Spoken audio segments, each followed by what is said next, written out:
My name is Elijah Dixon, but everybody just calls me Eli. I'm 74 years old now, and I live right here in Willow Creek, Mississippi. I worked my entire life as a metal fabricator and welder, making everything from farm equipment to decorative gates. And today I live quietly on my pension. Well, quiet is just a figure of speech, because after everything that went down, it took a long, long time for peace to settle back in my heart. Goodness gracious. When you think you know someone like the back of your hand, and then you suddenly discover you didn't know a thing, that's what happened to me after 4 decades married to the same woman. I never thought I'd tell this story to anyone, but I feel like maybe it can serve as a warning to whoever is listening. You spend your life building a history, believing in people, trusting with your eyes closed, and sometimes a simple detail, one small decision, changes everything. In my case, it was a trip I decided to cancel at the last minute. If I had gone through with that trip as planned, maybe I would still be living in that blissful illusion to this day. But fate, or the Lord, who knows, wanted me to find out the truth. It was March of 2020. I was 69 years old at the time. Grace and I had been married for 4 decades, a whole life together, and we raised 2 children, and we built our house on the land I inherited from my father. That month, I needed to travel all the way up to Memphis, Tennessee, to visit my brother Curtis, who was sick. Grace wasn't going to go with me because she said she had commitments with the church group, which all sounded normal, with nothing strange about it. She'd even mentioned that she'd use my absence to do a general cleaning of the house and donate some of my old clothes. I had traveled alone before. She stayed home. I never suspected a thing. The trip was scheduled for a Wednesday. I was planning to be gone for 1 week. On Tuesday night, I packed my suitcase and set aside my medications. Grace even made a sweet potato pie for me to take to Curtis. He always loved her pie. In the pre-dawn hours, I got a call from my nephew saying that Curtis had been admitted to the hospital and that it was better if I postponed my visit for a few days. I was worried, of course, but I understood there was no point in driving all that way if I couldn't even see my brother due to hospital restrictions. That's when I had an idea. Instead of telling Grace the trip was canceled, I thought I'd surprise her. Our marriage had been a little distant lately, that routine that comes with so many years. I thought, I'll pretend to leave for the trip anyway. She'll stay here, and I'll come back at the end of the day with flowers and a gift. I'll prepare a special dinner with a good bottle of wine. I thought it would be romantic. What a silly idea for a 69-year-old man, right? But at the time, it seemed like a brilliant plan. What I didn't know was that this one decision would change everything, and I mean everything, in my life. And not for the better. It was the side you never expect. The one you can't even imagine exists. Sometimes you live your whole life next to a person and think you know everything about them. But there are things, my people, that only God truly knows. If you're enjoying my story, please leave a like to bring some cheer to this 74-year-old man's heart. Subscribe to the channel so you don't miss my upcoming life stories, and tell me in the comments where you're watching this video from and what time it is there right now. It makes me so happy to know what corner of the world and what time of day y'all are listening to me. I was born right here in Willow Creek back in 1951, when everything was a lot different than it is today. My father, Mr. Robert Dixon, owned a small property where he grew corn and soybeans, like almost everyone in this area. There were 5 of us kids, me, Curtis, Marcus, Tanisha, and Chantel. I was the second oldest. Our house was simple, a wood frame place with a potbelly stove that stayed lit all day in the winter to keep out the cold that hit us out here. Lord, was it cold? Frost would cover everything early in the morning, and we'd head out with numb feet to help with the chores. Life wasn't easy, but it was good. My mother, Mrs. Soledad, made the best collard greens and fried catfish with hush puppies I've ever tasted in my life. She also prepared those traditional Sunday pot roasts with gravy and sides that you only get down here in the South. The biggest treat was when we had a little extra cash and she'd make a fresh peach cobbler. What a delight! We'd eat it warm with a glass of fresh drawn milk. I studied up to the 4th grade at the little country schoolhouse, which was about 2 miles from our home. I walked there every day with my siblings. When it rained, we wrapped ourselves in old burlap sacks that Mama fixed up. But even then, we'd still arrive soaked. In the dead of winter, there were days we couldn't go at all. The teachers understood. It was like that for everyone. They knew we were needed to help on the farm. It was also around that time, I must have been about 9 years old, in 1960, that I discovered my calling. My daddy took me to Mr. Frank Powell's machine shop. Mr. Powell was a big, strong man who had served in the war and had settled here after. We needed a tool repaired, and I was absolutely fascinated watching that powerful man shaping the red-hot steel, the sparks flying, the sound of the hammer on the anvil. I looked at my father and said, "One day, I'm going to be just like him, Daddy." And Mr. Robert smiled and said, "If that's what you want, boy, you'll have to work hard." And work hard I did, let me tell you. When I turned 14 in 1965, I started working as an assistant to Mr. Powell after school and on weekends. At first, I just cleaned the shop, stoked the forge with coal, and organized the tools. But the old man gradually taught me the trade. He didn't have any sons, only 2 girls, and I think he saw in me someone to pass his knowledge on to. "Eli, you gotta understand that steel is like people. It has temperament. There are times when it's more pliable, and times when it's harder.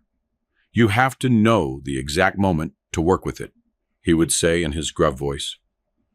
I remember during the Willow Creek County Fair, Mr. Powell always invited me to dinner at his house.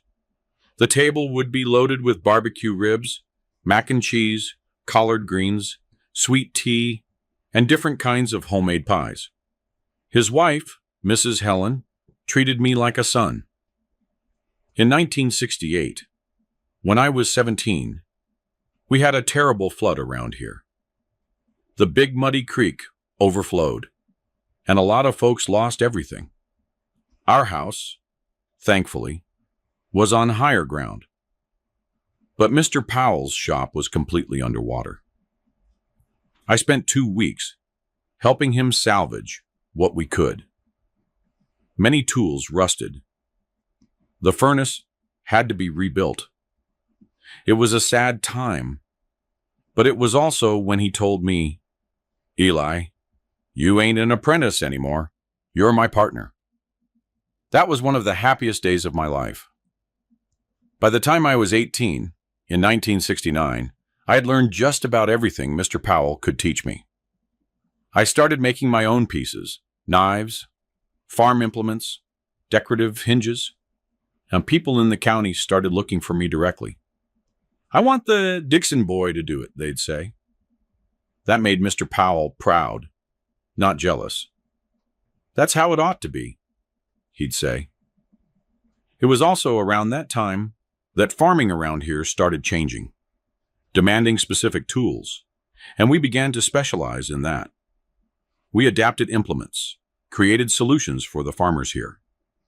Sometimes a farmer would come in with a hand-drawn sketch, just an idea, and we would transform it into something real and functional. It wasn't all work, of course. On weekends, we'd gather to play dominoes at the community center, drink coffee during the talk sessions, or dance at the church socials. I wasn't one of the big party goers. I was always more reserved, but I liked being with my friends, sharing stories, and laughing. In those days without television, or all the modern things we have now, fun was simple, but it was genuine. In 1970, when I was 19, I experienced my first great sadness. Mr. Powell suffered a stroke while working at the forge. I was right beside him when it happened. I saw him stumble, drop the hammer, and clutch his chest. I ran to help him and called for help. But by the time the ambulance arrived, there was nothing they could do. I lost not just a mentor, but a second father. Mrs. Helen called me after the funeral and said, "Eli, Frank wanted you to have the shop. It was his dream to see you carry on the work." She offered to sell me his share in payments, at my own pace. It was a huge responsibility to take on the business alone at just 19 years old. But I couldn't let Mr. Powell's legacy die, and so I became the owner of the only fabrication shop in Willow Creek, still just a young man with his whole life ahead of him. My father supported my decision. He could already see that I wasn't cut out for farm work like my brothers. Curtis and Marcus followed his path with the crops. My sisters, Tanisha and Chantel, married young to farmers' sons in the area. I was the different one in the family, the one who had chosen another direction. But Mr. Robert would tell me, "Every man's got to follow what his heart tells him, son. And your heart was always hot, like the fire in that forge." It was in 1972, at 21 years old, that I met Grace. She had come from Memphis to work as a teacher at our town school. At that time, Willow Creek was growing. Families were settling in, and more teachers were needed. Grace came to teach elementary school. She was a beautiful young woman with long, dark hair, brown eyes, and a soft way of speaking that caught my attention the first day I saw her. I remember it like it was yesterday. She walked into my shop carrying a small bell they used at the school to call the students. The bell had cracked, and she wanted to know if I could fix it. "Are you the welder?" she asked, looking a little surprised that I was so young. "Yes, ma'am, that's me, Eli," I answered. "You don't have to call me sir. I ain't that old." I joked, and she let out a laugh that warmed my heart. I repaired the bell carefully, and when she came back to pick it up, I invited her to grab some coffee at T's Grill, which was right there on the corner. It was the gathering spot for everyone in Willow Creek. They served the best coffee in the county with lemon pound cake, hot biscuits, and gravy. She accepted, and that was the first of many conversations we had. Grace was different from the girls around here. She had studied in the big city. She was educated. She talked about books and things that I, with my simple schooling, barely knew. But she never made me feel less for it. On the contrary, she was interested in my work, asking how I made each piece, wanting to know Mr. Powell's story and how I had learned the trade. We started dating that April, and at first it was complicated. Her parents back in Memphis didn't like the idea of their educated daughter going out with a welder from a small town. But Grace was always determined. "They'll have to accept it because I chose you," she'd tell me. And over time, when they got to know me better, her folks finally gave in. They saw that even though I didn't have a lot of formal education, I was hardworking and honest. Our courtship lasted 2 years. They were good times of discovery and dreams. We walked hand in hand through the town and went to community dances. We participated in the traditional festivals, like the county fair, where there were rodeo events, typical music, and plenty of cold beer. At the school's Christmas pageants, where she taught, I always helped set up the props, and everyone already knew we were a couple. In 1974, at 23 years old, I asked Grace to marry me. I bought a simple ring, the best my money could afford at the time, and took her to the Gazebo Park, a pretty little place near Willow Creek. It was autumn. The leaves were all yellow. The weather was crisp, but the sun was warm. I knelt right there by the fountain and asked her to be my wife. She cried, hugged me, and said yes. It was one of the happiest moments of my life. We got married in January of 1975, me at 24 and her at 22. It was a simple ceremony at the First AME Zion Church, following our tradition. Afterward, we had a reception at the community center with pulled pork barbecue, ribs, potato salad, and that cold beer that couldn't be missed. A local jazz band played, and we danced all night. Our honeymoon was in Nashville, Tennessee, just 3 days because I couldn't keep the shop closed for too long. We started our life together in a small rental house near the shop. It wasn't much, but it was our little corner. Grace continued teaching, and I worked harder and harder. Willow Creek was growing. More farm equipment needed maintenance. People were building more houses that needed gates, railings, and hardware. The work never stopped. Thank the Lord. In 1977, when I was 26, we managed to buy our first piece of land. It was a good-sized lot in what is now the center of Willow Creek, but at the time, it was still considered a bit out of the way. We built slowly, first a shed that served as the workshop, then the house itself. Every single brick of that house I carried with my own 2 hands after a full day at the forge. Grace pitched in too, painting, organizing, transforming that place into our home. It was a time of hard work, but also of great unity. We had a common dream, to build a stable life, have our children, and be happy with what the Lord gave us. At night, after an exhausting day, we would sit on the porch, sip coffee, look at the stars, and plan our future. Grace would talk about her students, and I would tell her about the orders I'd received. And so, we lived, one day at a time. In 1978, at 27 years old, I got a proposal to expand my business. A manufacturer of agricultural implements in Memphis wanted me to supply them with specific parts in larger quantities. It was a big step. It meant hiring assistants and buying more equipment. I talked a lot with Grace about it. She, always the more educated one, helped me run the numbers and calculate the risks. "If this is what you want, Eli, I support you," she told me. And just like that, I went from being a small-town welder to a small-time businessman. I hired 2 helpers, young men from the community who wanted to learn the trade, just as I had one day. I expanded the shed and invested in new tools. The work doubled, the fatigue doubled, but the satisfaction of watching the business grow compensated for everything. Grace sometimes joked, "I'm jealous of your shop, Eli. You spend more time with it than you do with me." In 1979, at 28, we had our first great joy. We found out Grace was pregnant. We had been trying for a while, and when the doctor confirmed it, it was a celebration.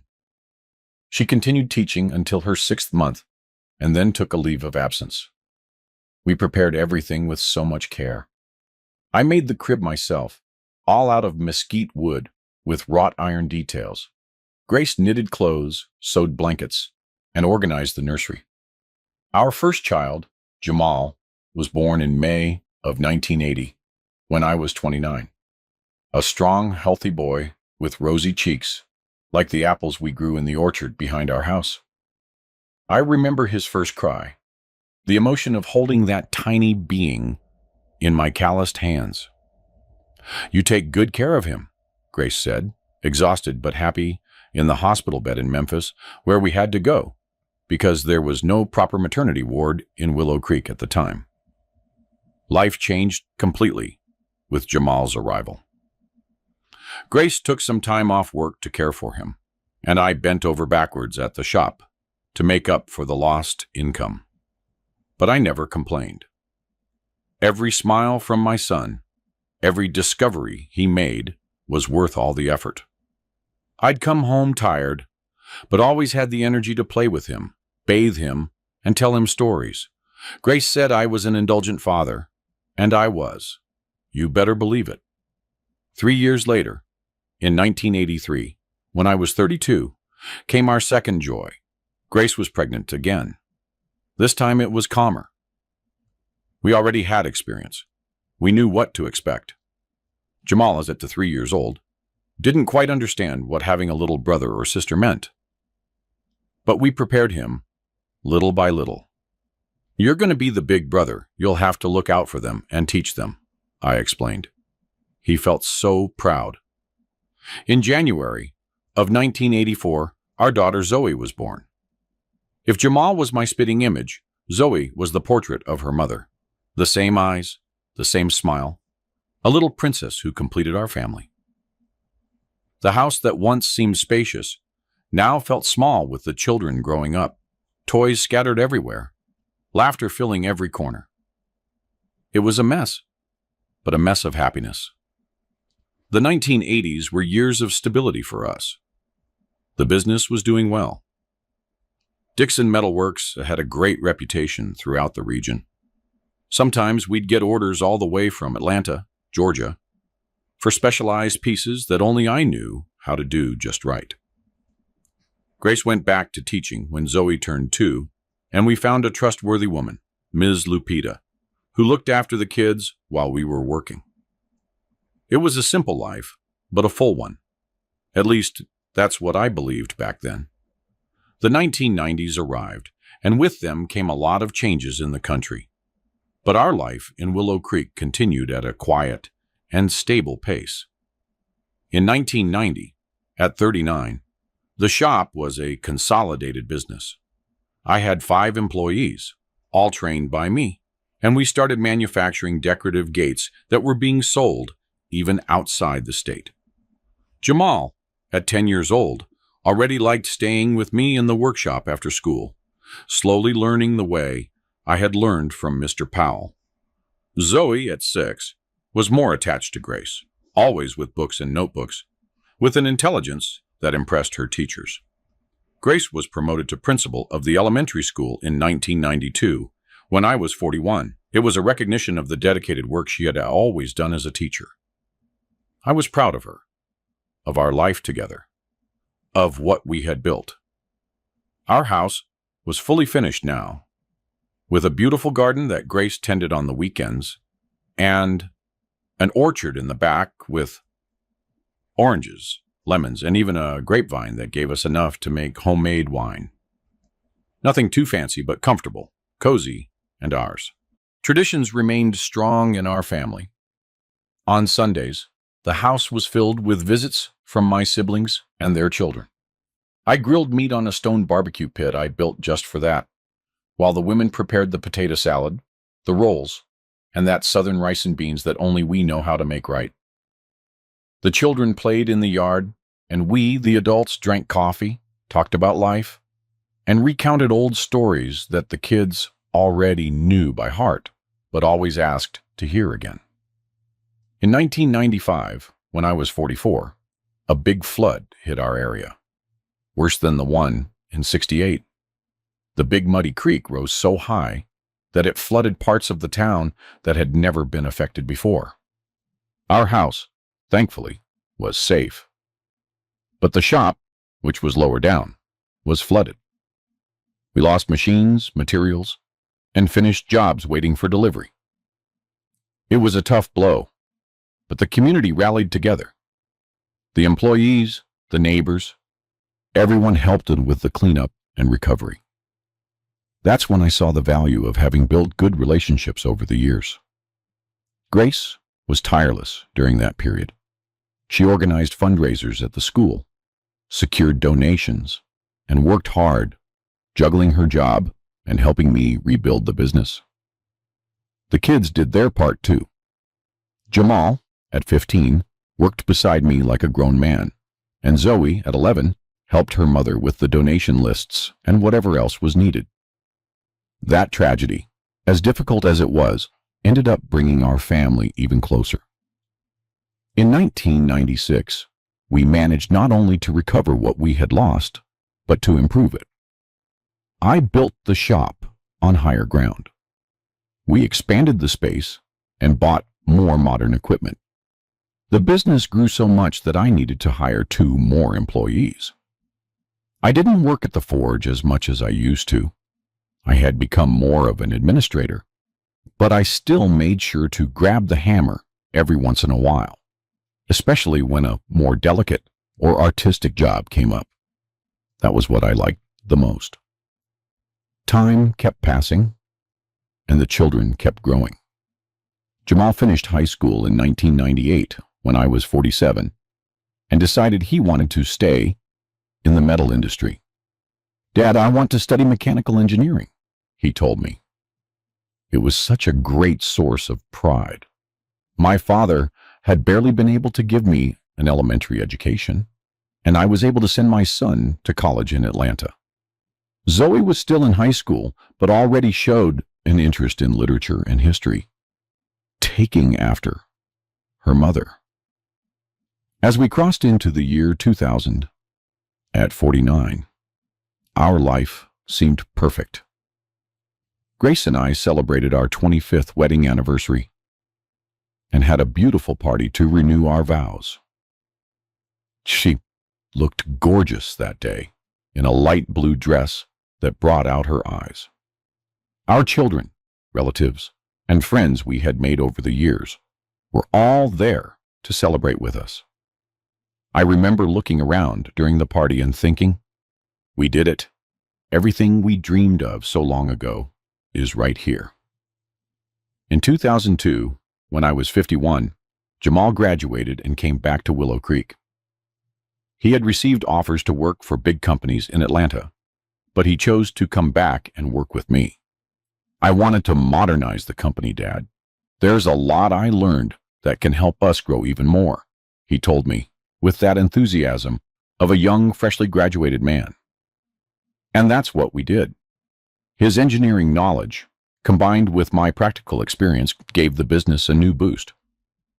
Zoe, on the other hand, chose a different path.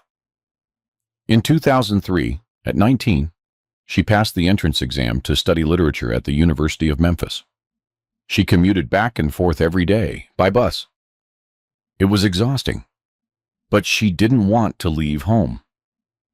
"I prefer the peace of Willow Creek to the hustle and bustle of the big city," she'd say.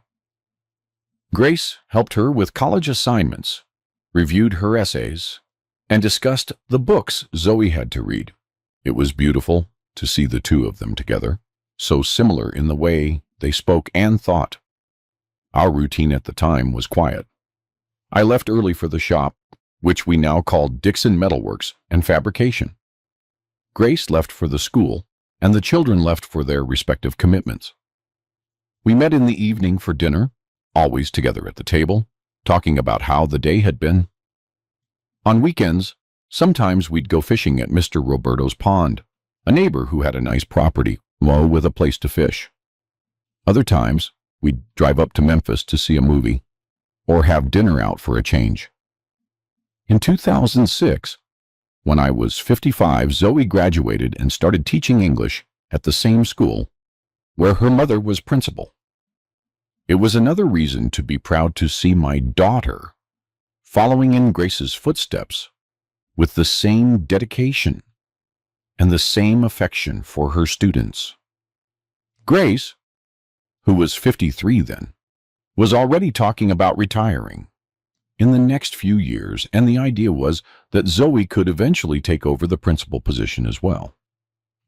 That same year, Jamal, at 26, met Nicole, a girl from Jackson, Mississippi, who had come to work at the bank here in Willow Creek. They started dating and we soon saw it was serious.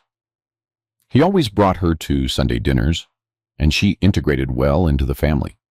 She liked to help in the kitchen. She learned to make the local dishes he liked. She got along well with Grace and Zoe. In 2008, they got married. A beautiful party at the community center, just like ours had been decades ago. Life continued its natural course. In 2010, at 59, I became a grandfather for the first time. Nicole gave birth to Kyra, a beautiful little girl who was the spitting image of Jamal when he was a baby. The following year came Isaiah. They were the joy of our house. Grace melted around the grandkids. She granted them every whim. I'd joke, "Are you spoiling those children, woman?" But deep down, I was the same way. I had made a dollhouse all out of wood and metal for Kira and a rocking horse for Isaiah. Old age was arriving gently with these little joys. Zoe found her partner too. In 2012, when I was 61, she started dating Aaron, a math teacher who came from Baton Rouge, Louisiana, to teach in Willow Creek. He was a serious, studious young man from a good family. At first, I found him too reserved, different from our outgoing way down here in the South. But over time, I saw that he was a good man who truly loved my daughter. They got married in 2014, a smaller ceremony than Jamal's, but just as moving. Grace retired in 2015, when I was 64. After more than 40 years dedicated to education in Willow Creek, they threw her a surprise party at the school with former students, some of whom now had children who had also been her students. It was very moving to see the impact she had made on so many people's lives. I was very proud of my wife, the partner I had chosen for life. As for me, I had already passed most of the administration of the metalworks to Jamal, but I still went there almost every day. I can't sit still, I'd say. I liked talking to the old customers, giving advice here and there, seeing the business that started so small, now employing almost 20 people. It was a satisfaction, a feeling of a job well done. Our days were calmer. Grace now dedicated herself to the garden, reading, and the grandkids who came to spend the afternoons with us. I had more time to fish, to meet my friends at the Veterans Club, where we played cards and reminisced about the old days. Sometimes we traveled to see places we had never had time to visit before. We went to Nashville, Savannah. We even made it to New Orleans on a tour organized by the club. It was a good phase, harvesting what we had sown over so many years. The years remained quiet until 2018, when I was 67. It was in that year that I began to notice some subtle changes in Grace. Small things, nothing that made me suspect anything serious, but strange enough to catch my attention. She, who had always been a homebody, started going out more. At first, they were normal activities. A knitting group with friends on Tuesdays, volunteering at the church on Thursdays, a book club on Saturdays. It all seemed legitimate, and I even thought it was good that she was having her own activities in retirement. "It's good that you've got your things, Grace," I'd tell her. "After so many years working, you deserve to enjoy yourself." And she would smile, kiss me on the forehead, and say, "It's good to have things to keep the mind busy, Eli. You can't just sit around waiting for time to pass." But little by little, things started to pop up that didn't quite add up. Once, she said she was going to the book club. And when I mentioned it the next day to Miss Gloria, our neighbor, who also participated in the group, she seemed confused. "But there was no meeting yesterday, Mr. Eli. It was canceled because Ms. Teresa, who was supposed to present the book, got sick." When I asked Grace about it, she changed the subject. She said I must have misunderstood the day. Another time, she came home with a beautiful new dress, different from the style she usually wore. When I complimented her, she seemed a little uneasy, as if she didn't want to draw attention to it. "Oh, the ladies at the church convinced me to buy it. They said it was on sale," she explained quickly, putting the dress away at the back of the closet. I also noticed that she started taking more care of her appearance. It's not that she was careless before, but now she went to the salon more often. She started coloring her hair more frequently. She bought new creams. "Well, now I have time to take better care of myself," she justified when I commented. By the end of 2018, Grace started keeping a cell phone constantly nearby. Before, she barely used the device. She'd leave it lying around any corner of the house. Sometimes, she didn't even answer when it rang. Now the phone was always with her. She even took it to the bathroom when she showered. One night, I woke up in the middle of the night and she wasn't in bed. I found her in the dark kitchen, sending messages to someone. When I asked her what she was doing, she startled. She almost dropped the phone. "Oh, Eli, you scared me. It's Zoe. She has insomnia. And we're texting." The next day, I casually asked our daughter if she was having trouble sleeping. She looked confused. "No, Daddy, I'm sleeping like a log." "Why?" I didn't tell her about her mother's late-night conversation. I didn't want to cause trouble or seem like a paranoid old man. Maybe it was just a misunderstanding. But the small inconsistencies kept piling up. In January of 2019, when I was 68, Grace announced that she was going to start a computer class in Memphis. "I don't want to be left behind with all this technology," she said. The class would be twice a week, Tuesday and Thursday afternoons. It seemed reasonable to me. I even offered to take her to the bus station on class days. Only after a few weeks, I received a call from Willie, an old friend who lives in Memphis. He had seen me at the station and called so we could catch up over coffee. During the conversation, I mentioned that I was waiting for Grace, who was at her computer class. "What class is that? My Dolores took all the senior classes here in the city, and she never mentioned a computer class," he said, sounding puzzled. That stuck in my head. When Grace came back, I asked her for details about the class, where exactly it was, who else was participating, what they were learning. She answered everything without hesitation. But there was something in her eyes that didn't convince me. That night, while she was sleeping, I took her purse and looked for any materials from the supposed class. I didn't find anything. No notebooks, no notes, nothing to indicate she was actually studying computers. The following week, I faked a backache and said I wouldn't be able to drive her to the station. "No problem," she replied quickly. "I can catch the bus right here on the corner." After she left, I made a decision I never thought I'd make. I decided to follow her. I asked Jamal, my trusted employee, to drive me in his truck. We kept our distance. We watched her get on the bus for Memphis. We followed the bus to the station. In Memphis, Grace didn't take the road to any school or community center. Instead, she went into a small cafe downtown. From inside the truck, at a safe distance, I saw a man approach her table. He was a well-dressed gentleman. He must have been about 65, with neat gray hair and sharp clothing. They greeted each other with a kiss on the cheek. Nothing too intimate. It could just be a friend. They stayed there talking for almost 2 hours, and I sat in the truck with Jamal, feeling my heart constricting more with every minute. "You want me to go over there, Dad?" Jamal asked, seeing my distress. "No," I replied. "Let's go. I've seen enough." We returned to Willow Creek before Grace could spot us. The whole way back, I kept quiet, trying to digest what I had just witnessed. I hadn't seen anything explicitly romantic. It could just be an innocent meeting with a friend. But why the lie about the class?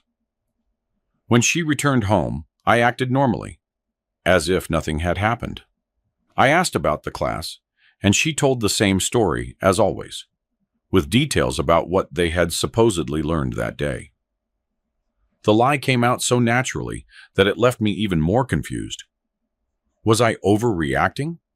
Could that man really be someone from the class, and they just went out for coffee? In the following weeks, I was more observant, watching her every move. I noticed that on the days of the class, she came back with a different sparkle in her eyes, more animated. Sometimes she brought home small gifts for me, as if to compensate for something. "I saw this in the window and thought of you," she'd say, handing me a new tool or a sweet treat I liked. In March of 2019, Grace surprised me with an announcement. "I'm going to start joining a seniors travel group. They organize short trips to nearby cities. The first one is to Nashville next month." This was new. She had never shown much interest in traveling without me before. When I asked if I could go with her, she explained it was a women-only group. Just a ladies' thing, as she put it. The trip to Nashville lasted 3 days. We talked on the phone a couple of times. She sent photos of the tourist spots. Everything seemed normal.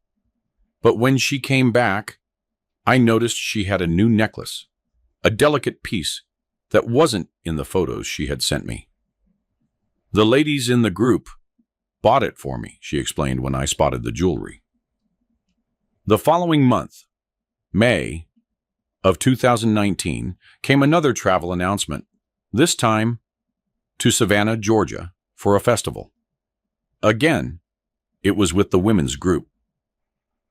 This time, I asked for the organizer's contact information. I wanted to be sure she was okay.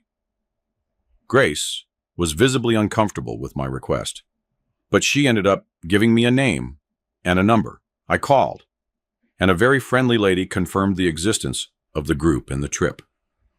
Later, I found out she was a friend of Grace's who had agreed to confirm the story in case I called.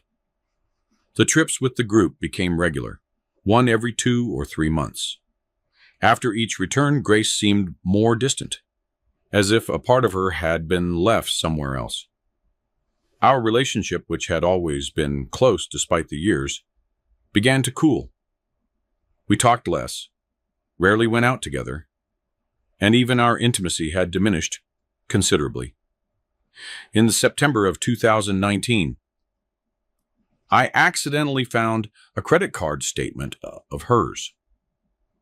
There were charges at a hotel in Jackson, Mississippi, on a weekend when she was supposed to be at home.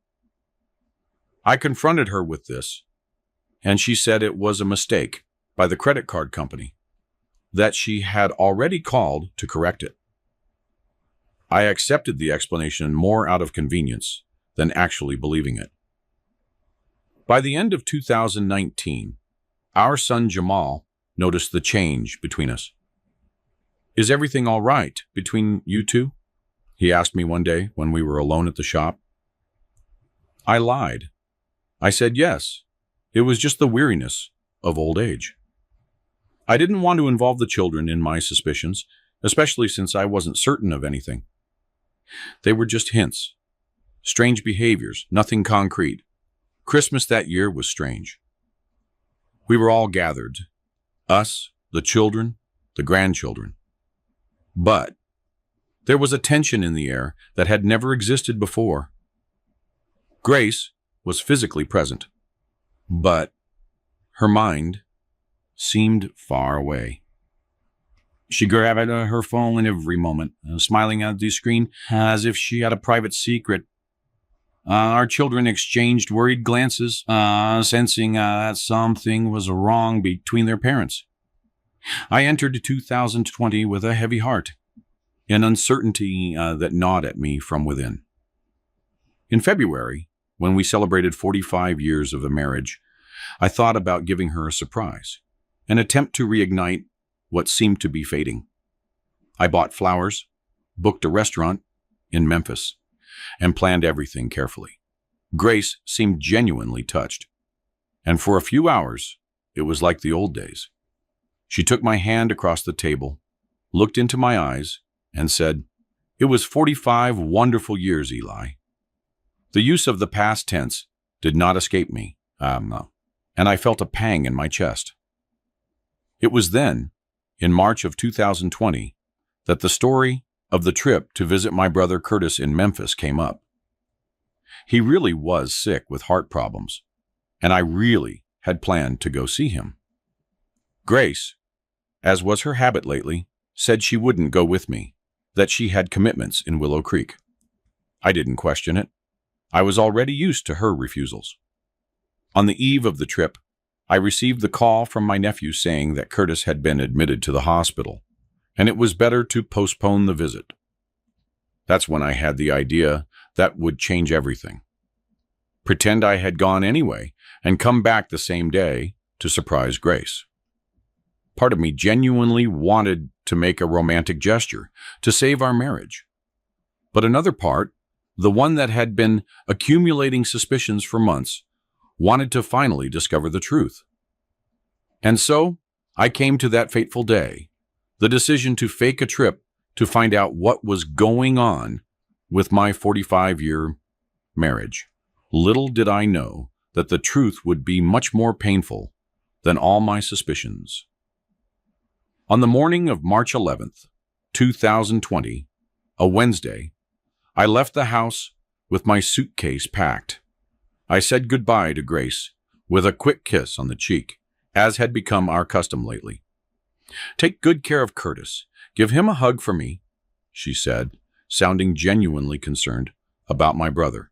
"I'll be back next Tuesday," I replied, feeling a knot in my throat because of the lie. I got in the truck and drove off, but instead of heading to the station, I went straight to the shop. I had already arranged everything with Jamal. He knew I wasn't traveling, but he didn't know the real reason. I just told him I wanted to surprise his mother, maybe try to rekindle the relationship that had cooled off a bit. My son, always understanding, didn't ask many questions. "You need me to help you with anything, Dad?" he offered. "No need, son.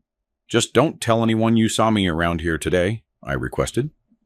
I stayed at the shop until noon, helping with a few projects more to pass the time than out of necessity. I ate a bowl of chili at Mr. Earl's Diner, right there on the corner, where no one would question my presence. Then I went to the grocery store and bought a few things for the surprise I was planning. A dry red wine that Grace liked, ingredients for a slow-cooked chili I had recently learned to prepare, and a bouquet of flowers I ordered at Ms. Loretta's flower shop. Around 3 in the afternoon, I went back home. I parked the truck a block away so as not to make a sound. With my heart pounding, I opened the back gate using my key, trying to be quiet. I still remember the feeling of the March sun on my back, the smell of jasmine from our garden, the song of the mockingbirds in the field next door, details that were etched into my memory of a moment that would change my life forever. The house was silent. I called out softly, "Grace?" No answer. Her car wasn't in the garage, which I thought was odd. She rarely went out on Wednesdays. That was when she watched her old soap operas on the rerun channel. I put the groceries in the kitchen and went to the bedroom. The bed was made. Everything was in order. In the bathroom, I noticed that some of her creams and makeup were not in their usual spot. I went back to the living room, confused. Tal vez hubiera ido al mercado o a visitar a alguna amiga. I decided to wait. I sat on the couch and turned on the television, but I couldn't concentrate on anything. The minutes passed slowly. 4 o'clock, 5 o'clock, 6 o'clock. The sun began to set, and still Grace hadn't arrived. I started to worry. What if something had happened to her? I picked up the phone and called her cell phone. It went straight to voicemail. I called Zoe. "Honey, do you know where your mother is?" She sounded surprised. I thought you were traveling, Dad. Mom didn't say anything about going out today. No, I made up an excuse. I said I had called home to check in, and no one answered. I called a few of Grace's friends, but no one knew where she was, or at least that's what they said. Now, thinking back, some of them seemed evasive, uncomfortable with my questions. At the time, I chalked it up to my own anxiety. At 8 o'clock that night, I decided to go to the sheriff's office. Willow Creek is a small town. Everyone knows everyone. Officer Miller, who was on duty, was an acquaintance of mine from way back. "Calm down, Mr. Eli," he told me after hearing my story. "Mrs. Dixon is a responsible woman. She must have a good reason to be out. It hasn't even been 24 hours. We can't file a missing person report yet." I went home even more distressed. The night was long. I couldn't sleep. I sat in the living room armchair, watching the door, waiting to hear the sound of her car arriving. Nothing. The day broke, and I was still alone. I called her cell phone again, but it was still off. I was about to go back to the sheriff's office when I remembered something. Her checkbook. Grace always kept a small notepad with the checkbook where she wrote down appointments and phone numbers.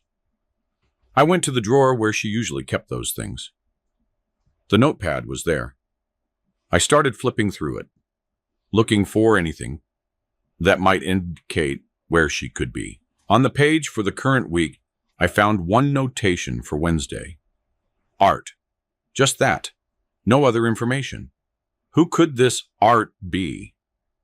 I kept flipping through, and on several previous dates, I found the same notation. Always Art. Always on days when she said she had commitments outside the house. That's when I remembered the man I had seen with her at the cafe in Memphis months before. Could he be this Art? I went back to the front pages, looking for more clues. On the back cover of the notepad, I found a phone number written in pencil with no name. With trembling hands, I dialed the number on the home phone. He answered on the third ring, a deep male voice. "Hello." I stayed silent, not knowing what to say. "Hello, who is this?" the voice insisted. I hung up. My heart was pounding so hard I could hear it in my ears. That voice seemed to confirm my worst suspicions. I needed to do something. I couldn't just stay there waiting. I called Jamal, my trusted employee, and asked him to drive me to Memphis. "We're going to check all the hotels in the city," I told him, without going into detail about what was happening. We spent the whole morning going from hotel to hotel in Memphis. At each front desk, I showed a picture of Grace. I asked if she was staying there. In some places, I noticed looks of recognition, but everyone denied having any record of her. It was at the 10th Hotel, a discreet establishment on the north side of the city, that I got the first concrete clue. The receptionist, a young girl, hesitated when she saw the photo.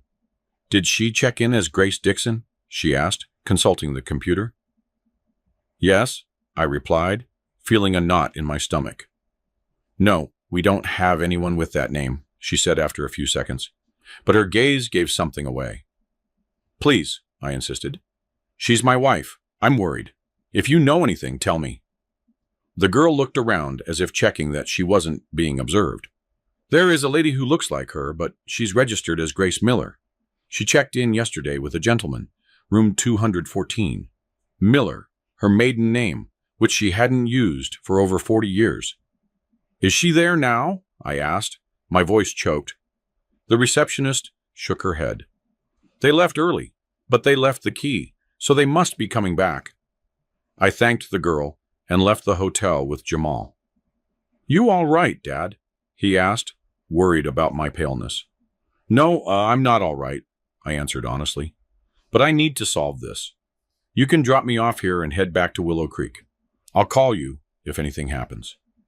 After Jamal left, I crossed the street and went into a cafe from where I could observe the hotel entrance. I ordered a black coffee that sat untouched in front of me while I kept my eyes fixed on the hotel door.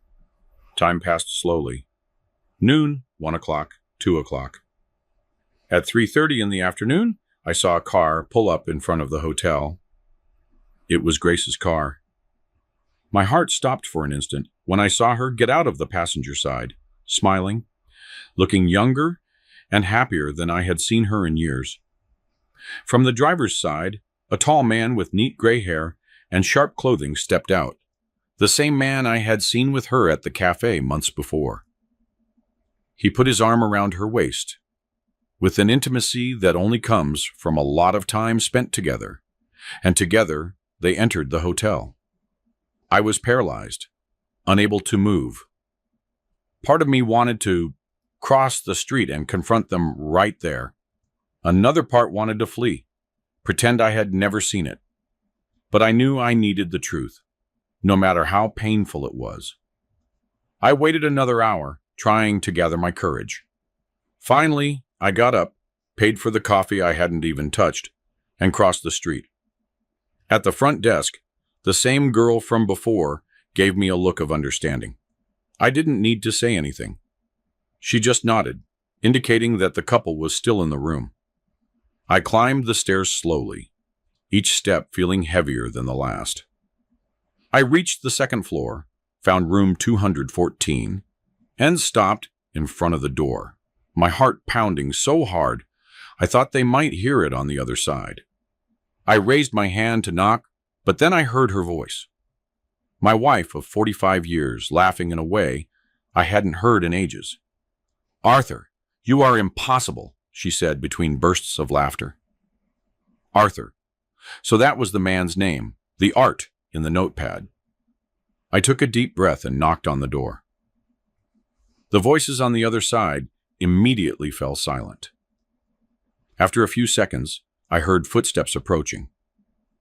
The door opened partially, and there she was, my Grace, with her hair down, wearing a blouse I had never seen before. Her face went from surprise to shock and then to panic in a matter of seconds. "Eli," she exclaimed, her voice barely a whisper. "What? How? Weren't you in Memphis? Can I come in?" I asked, my voice calmer than I expected. She hesitated, looked behind her, and then opened the door wider. I walked into the room and saw the man, Arthur Blackwood, standing near the window, clearly uncomfortable. He was a very presentable man. He must have been about 70, dressed in a blue button-down shirt and dark pants. "So this is it," I said, looking from one to the other. "All this time, all these trips, these classes, it was all a lie." Grace started to cry, and "Eli, I can explain." "No need," I interrupted. "I think it's pretty clear what's going on here." Arthur took a step forward. "Mr. Dixon, I know this looks terrible, but you don't owe me any explanation." I cut him off. I didn't even know I existed, by the sound of it. That's when I noticed something strange about the look they exchanged. It wasn't just shame or guilt. There was something else there, something I couldn't quite identify immediately. "What do you mean?" I asked, confused. "What aren't you two telling me?" Grace sat on the edge of the bed, wiping her tears. "Eli, this is Arthur. He is—" "I already figured that out," I replied bitterly. "What I want to know is why you're both looking at me so strangely." It was Arthur who answered in a low voice. "Because until a few weeks ago, I believed Grace was a widow." The world seemed to stop at that moment. His words echoed in my head without making complete sense. "A widow?" I repeated, stunned. Grace looked up at me, a mixture of shame and defiance in her eyes. "Yes, Eli. I told him and everyone here in Memphis that I was a widow, that my husband, you, had died 2 years ago. It was as if the ground had disappeared beneath my feet.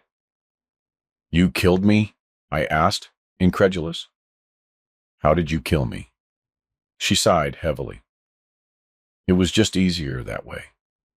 I met Arthur at a state teacher's retirement event here in Memphis, shortly after I retired. We talked. He invited me out for coffee. I enjoyed his company, but I knew I shouldn't. But he insisted on seeing me again, and I eventually accepted. When things started getting more serious, I couldn't just say I was married. So, I said I was a widow. "And how did I die?" I asked, a cold rage beginning to replace the initial shock. "A heart attack," she replied, lowering her eyes. I said you had died suddenly, that it was instant, but that I was moving forward with my life. Arthur looked as shocked as I was. "Grace, you told me you too had gone to Savannah 2 years ago, and that he felt chest pain." "It was all a lie," she admitted, now looking directly at me.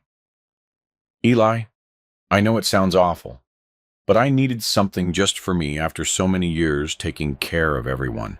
The kids, you, the students. I wanted something that was mine alone." "And why didn't you just ask for a divorce?" I asked, my voice trembling with emotion.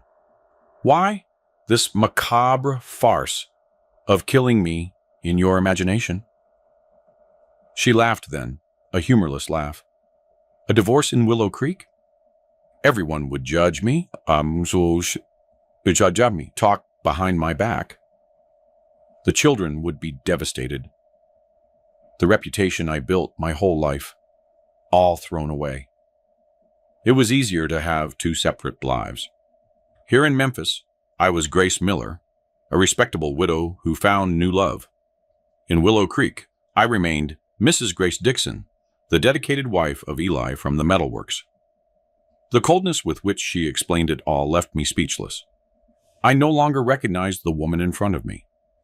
Where was the young teacher I had fallen in love with, the mother of my children, the partner of so many decades? Arthur looked genuinely mortified. "Mr. Dixon, I swear I didn't know. If I had known you were alive, that you were still married, I never would have gotten involved with Grace." I believed him. The man seemed honest in his despair. He, too, had been deceived in a way. "How long have you two been together?" I asked. 2.5 years, he answered after a pause. "We met at a state retiree event in September of 2017.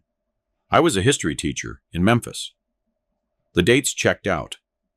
That was right around the time I started noticing the first changes in Grace's behavior. "And you see each other how often?" I continued, wanting to understand the extent of this betrayal. "At first, once or twice a month," Arthur said. "Then it became more frequent.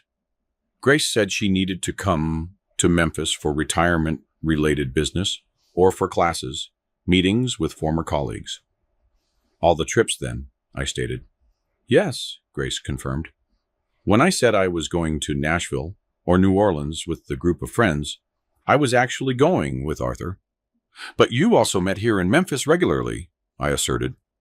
Not as a question. She nodded. "On Tuesdays and Thursdays, when I said I had the computer class." I looked around the room. There were 2 open suitcases, clothes organized in the slightly ajar closet. "And this trip I was supposedly making to see my brother. You two were going to spend the whole week together." Another nod. "Yes, we had planned it long ago." Something still didn't make sense. "And our children, do they know about this double life you're leading?" "Of course not," she replied, horrified. "They think I'm doing all those activities I told you about. Classes, book clubs, trips with friends. And your friends here in Memphis? Do they all think you're a widow?" "Yes, the few people I know here believe that." I looked at Arthur. "And your family? Your friends?" He looked uncomfortable. "My wife passed away 6 years ago.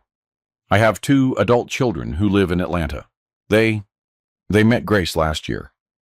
They believed she was a widow, just like I did. The situation was so absurd that I almost laughed. So, you have a whole life here? People who know you as the widow Grace Miller? While in Willow Creek, you're still Mrs. Grace Dixon, the welder's wife. She didn't answer. She just lowered her eyes. Why, Grace? I asked, my voice cracking. Why didn't you just end things with me if you didn't love me anymore? Why all the lies? She looked up, and I saw something I had never seen in her eyes before, a cold calculation. Because this way, I had the best of both worlds.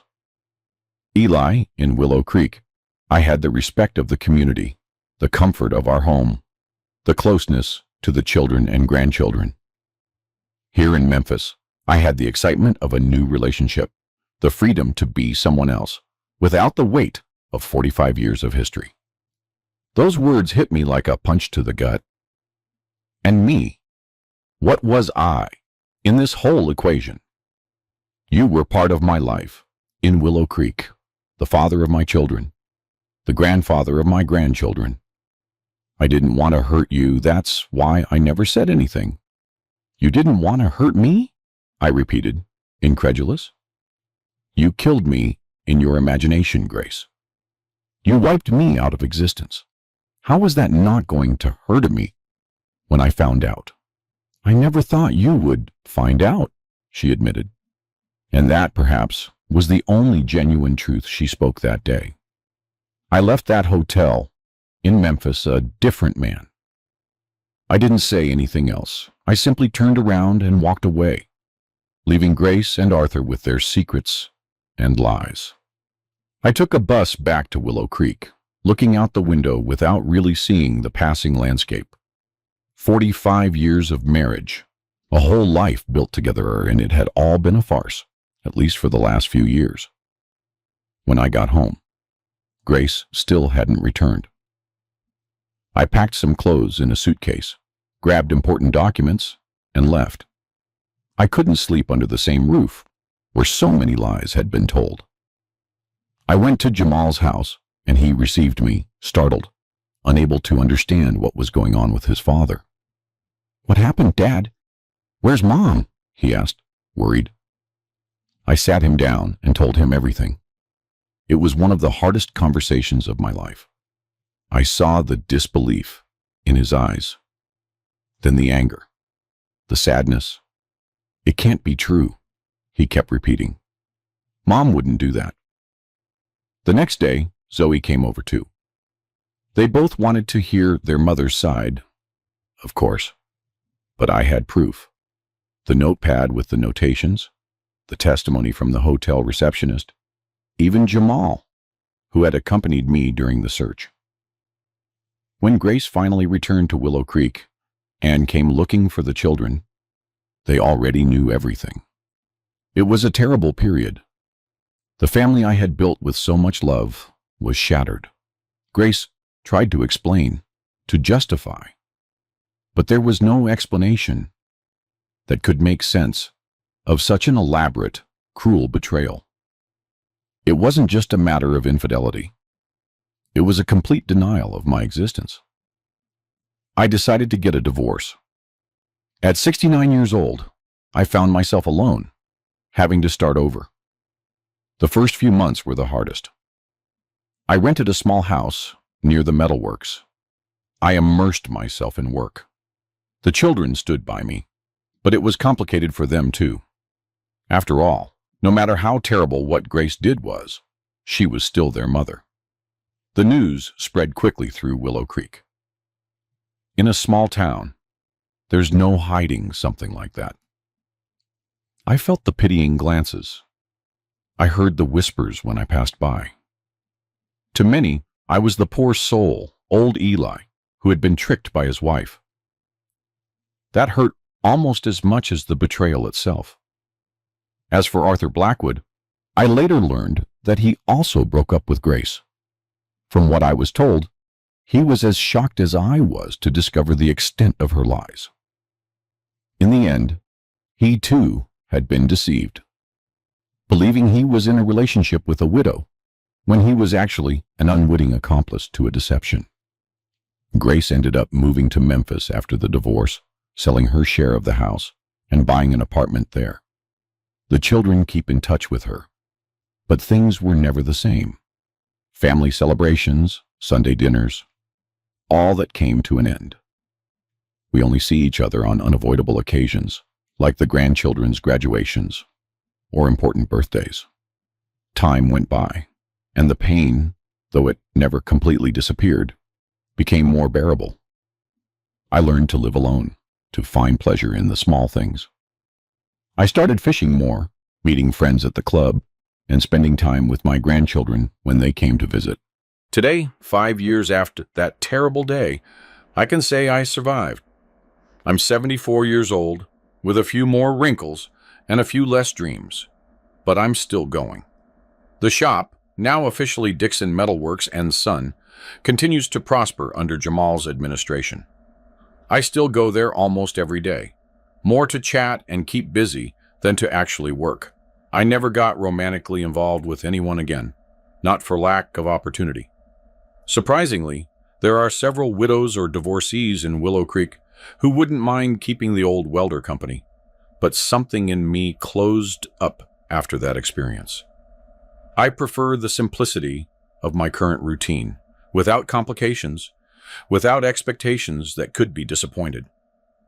The hardest lesson I learned in all this is that sometimes you think you know someone completely, but we never truly know what's going on in another person's heart and mind. 45 years beside Grace, and I never imagined she was capable of something like that. I never suspected the depth of her dissatisfaction, the void she felt and needed to fill with another life, another identity. I also learned about forgiveness, not necessarily forgiving Grace, but forgiving myself. For a long time, I blamed myself. What did I do wrong? At what point did I fail as a husband that she needed to invent my death and create another life? It took me time to understand that we are not always responsible for the choices of others. Some people simply change. Their desires change, and nothing we do can prevent that. Old age brings wisdom, but it also brings the awareness that time is too short to live in bitterness. That's why I chose to move forward. I haven't forgotten. I don't pretend it didn't happen, but I won't allow that betrayal to define who I am or how I live the rest of my days. My children and grandchildren are my joy now. Jamal follows in my footsteps in the business, while Zoe continues her work as a teacher. Kyra is already 15, a smart young lady who wants to be an engineer like her daddy. Isaiah, at 14, shows interest in metalworking. He's always asking me to teach him how to work with metal. Who knows? Maybe he'll be the third generation of Dixons in the trade. If there's one thing I'd like to say to anyone listening to me, it's this: value the truth. As painful as it may be, the truth sets you free. Living a lie, even a comfortable one, is like building a house on sand. At some point, everything will collapse. Be honest with yourselves and with those you love. If you're not happy, if you want change, talk about it. Look for solutions together. Don't create parallel lives. Don't symbolically kill someone who has stood by you for so many years. And also remember that it's never too late to start over. At 69, I had to relearn how to live alone after nearly half a century of marriage. It was incredibly difficult.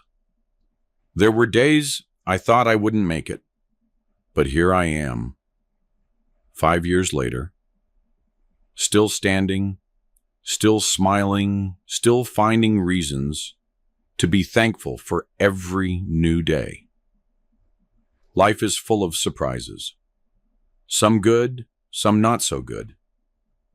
The important thing is how we face them, what we learn, and how we keep going. Nobody goes through this world without scars, but those marks are what tell our story, what show how strong we are and how capable we are of overcoming things. If this story warmed your heart or made you think a little, please leave a like to brighten this 74-year-old man's day. Subscribe to the channel now, my dear, so you don't miss the next stories I'll tell with all my love. And tell me one little thing in the comments. Where are you watching this video from? And what time is it there right now?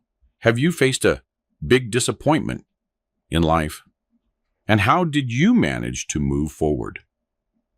This grandpa is very happy to know who is on the other side listening to me, and at what moment of your day you took a little time to hear me.